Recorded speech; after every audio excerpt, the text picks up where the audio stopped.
Among the Hidden by Margaret Haddix. This novel is about a young man named Luke Garner. He lives with his family in a house in the woods. His father is a farmer and his mother works in a factory. He has 2 older brothers. Due to a food shortage many years before, the government has passed a law saying that families may only have 2 children.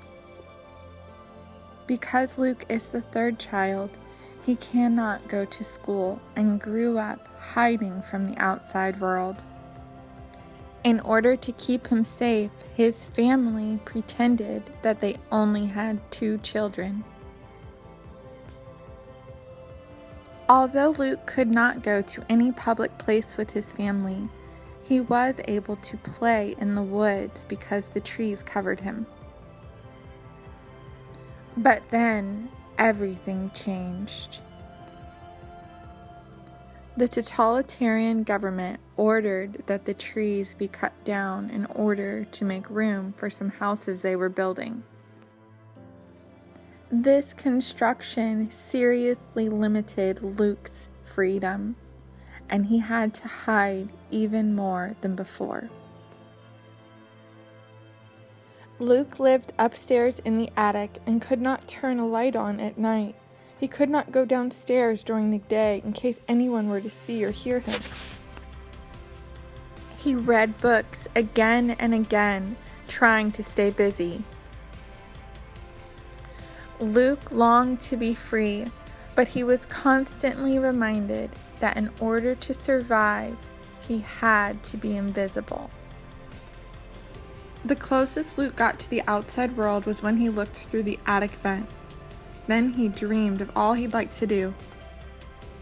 One day, Luke spots something very peculiar.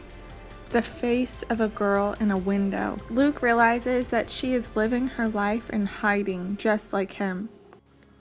Luke decides that he must meet this girl and sneaks out of his house during the quietest time of day in the neighborhood. He finally gets to meet Jen Talbot when he goes over to her house.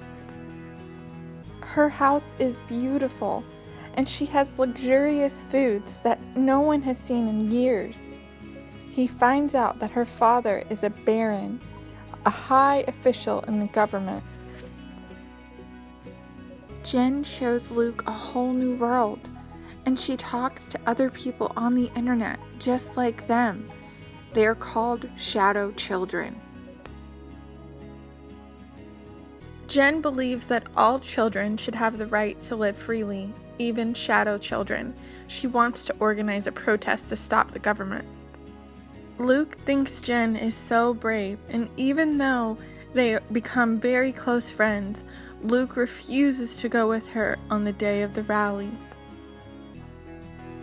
For many days, there is no news, and Luke decides to sneak over to her house to try to find out what happened. There he meets Jen's dad, who tells him that Jen was killed by the government when she protested. He warns Luke not to say anything because his house is being watched and listened to. Luke is heartbroken, but because Jen's dad knows that he and Jen were friends, he offers to get him an identification card for him to go to a boarding school. Luke tells his family and decides it's time for a new life. Luke looks forward to living in relative freedom, or so he hopes. The end. This storyboard was made by Lopez.